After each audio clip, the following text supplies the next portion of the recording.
This teaching discusses the Shabbat Reign of our Father in heaven. Yeshayahu 11:6 says, "The wolf also shall dwell with the lamb, and the leopard shall lie down with the kid, and the calf and the young lion and the fatling together, and a little child shall lead them." The Shabbat Reign is a time of lasting shalom. Our Father operates in patterns of 7. The 7th day of the week is set apart from the other 6 days. The first day of the 7th month is set apart from the other first days of the previous 6 months. It is a Shabbat. We count 7 weekly Shabbats to determine the Feast of Shavuot or Pentecost. Every 7th year is a rest for the land. 7 sets of 7 years determines the year of Yovel or the year of Jubilee. This is a distinct pattern repeated over and over in the Word of our Father. He does not deviate from this pattern. Teaching people Shabbat is on the first day of the week violates this pattern. We know he did not make this change because of his patterns. His pattern includes 7 sets of Yovel cycles as well. This pattern completes after 7,000 years. Then it restarts, beginning another set of 7,000 years. All of these patterns are discussed in our teachings found in Celebrate at ourfathersway.com. We are currently around the end of the 6,000 years, ready to enter into the 7th millennium. One day, from our Father's perspective, is not just a 24-hour period of time. It is one cycle of darkness and light. The cycle begins with darkness because darkness existed before Yahuwah created all things. The daily cycle begins and ends at sunset with darkness. The yearly cycle begins and ends in the fall of the year, the darkness. Our life begins in the kingdom of darkness, which parallels the time we are awake from sunset to the time we go to bed. Then we go to sleep, which parallels the first death. Dying is just like going to sleep. We are not cognizant of the passing of time.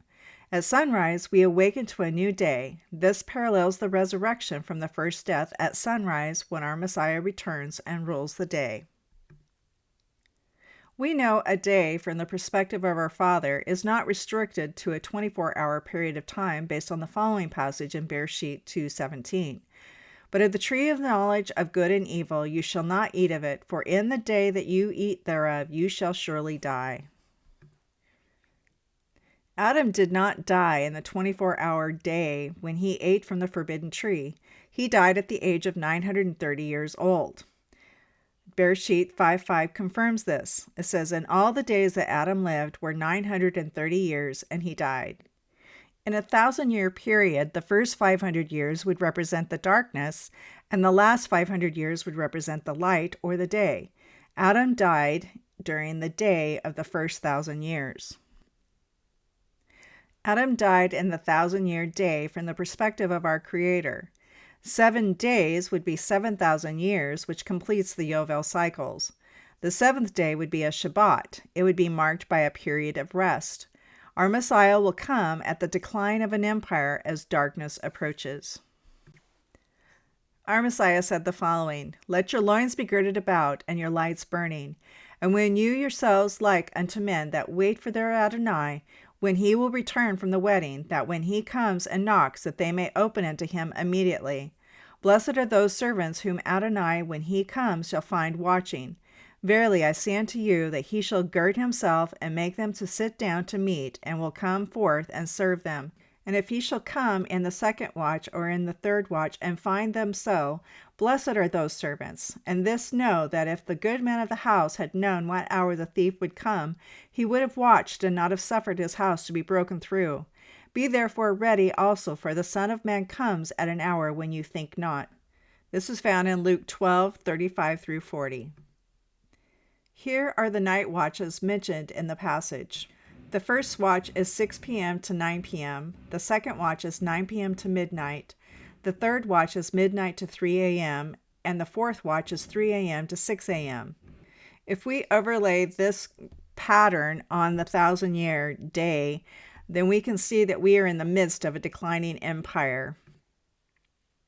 Our Father represents light and the kingdom of light. He does all of his work during the period of light. There is no darkness in him at all. Yahuwah follows patterns which make him predictable. Here's an illustration that shows the year as a day. All of the feasts of our Father occurred during the day. Pesach, Feast of Matzah, First Fruits, Feast of Shavuot, Yom Teruah, Yom Kippur, Feast of Sukkot, Shemini Atzeret. They all happen during the daylight hours of the year. Most of the holidays for the Kingdom of Darkness occur during the nighttime part of the year. Halloween, Christmas, New Year's Day, Valentine's Day, St. Patrick's Day, and Easter. We can say with absolute certainty that there is no way our Father changed the Shabbat from the seventh day to the first day of the week. It does not fit his pattern or his way of doing things. We can immediately reject these man-made conclusions without having any black and white scripture telling us that he did not change his observance of the Shabbat. Learning his patterns is like a wife learning her husband's routine, character, and preferences. Someone could tell her that her husband suggested they go to the opera. If her husband hated going to the opera, she would know that what this person was suggesting was not true. She knows her husband. Likewise, we know our Father based upon his patterns. The seventh day is a rest day. The seventh year is a rest for the land. The seventh set of 7 years is a Yovel, where all debts are forgiven and people are released from slavery. The first day of the seventh month is a rest day. Based on this pattern, we can conclude that the seventh millennium will be a period of rest. His patterns of sevens illustrate that we are in the second week of creation. The woman was the last thing created on the sixth day, so we can expect the last thing being created on the sixth day of this week is the woman or the bride of Messiah. So we have the first week of creation here as an example, and then the second week of creation in 1,000-year increments. And he's currently creating the woman, putting together the bride. We see evidence of this happening right now. People all over the world are beginning to embrace our Father's instructions in his Torah, also known as the Law of Moshe. The bride must be equally yoked with him. Our Father is preparing the bride for his Son. Just as our Father brought Kavah to Adam in the garden, Yahuwah is going to bring the bride of Messiah to Yahusha in the garden. This is the marriage supper of the Lamb. We can see the evidence for this awakening happening in the world today for ourselves. It is the last thing that occurs before the Shabbat as illustrated in the creation account. Based on this evidence, we know we are at the doors to a transition in governments to the kingdom of Yahuwah. The seventh day, the seventh year, the first day of the seventh month are periods of rest. The seventh millennium must follow this same pattern. One of the requirements for his Shabbat is not to kindle a fire. You shall kindle no fire throughout your habitations upon the Shabbat day. This is Shemot 35:3. This commandment is not about a literal fire to keep warm. This commandment is directly related to war, strife, anger, and contention towards our brothers and sisters. Our Father wants us to promote shalom and peace between one another on his Shabbat. No more war, no more strife, no more anger, no more contention. Shalom. This is confirmed by prophecies in the Hebrew writings. Yeshayahu 2:4 says, "And he shall judge among the nations, and shall rebuke many people, and they shall beat their swords into plowshares, and their spears into pruning hooks. Nation shall not lift up sword against nation, neither shall they learn war any more." Tehillim 46:9-10 says, "He, Yahuwah, makes wars to cease unto the end of the earth. He breaks the bow and cuts the spear asunder. He burns the chariot in the fire. Be still and know that I am Elohim. I will be exalted among the nations. I will be exalted in the earth."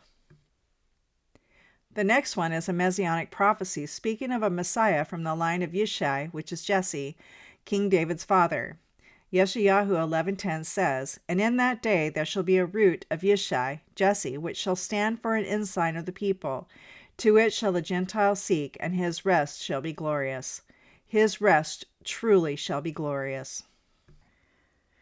People who belong to the Most High are practicing and preparing for the Shabbat Reign when they rest on the seventh day. This is specifically related to those who create shalom and peace among others. Our Messiah said, "Blessed are the peacemakers, for they shall be called the children of Elohim." This is found in Matthew 5:9. The author of Colossians describes the Shabbat as a shadow of what is to come. Colossians 2:16-17 says, "Let no man therefore judge you in meat or in drink or in respect of a holy day or in a new moon or of a Shabbat day, which are a shadow of things to come." Essentially, they are a rehearsal. People who create shalom now will create shalom in the kingdom of our Father. There are essentially two kingdoms, the kingdoms of the world and the kingdom of Yahuwah. Hebrews have crossed over from the kingdom of the world to the kingdom of Yahuwah.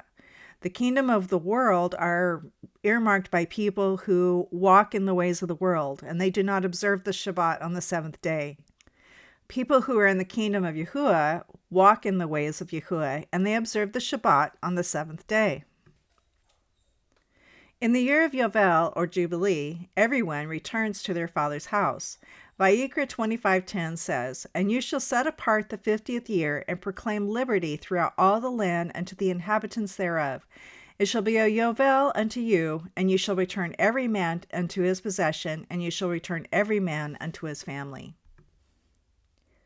This is a law in the covenant given at Mount Sinai. These laws apply to those who are in covenant with our Father and Messiah. Hebrews will be released in the year of Yovel and return to their father's house.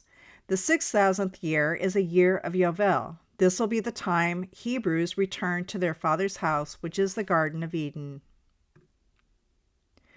The law also states that Hebrew slaves are released in the 6th year.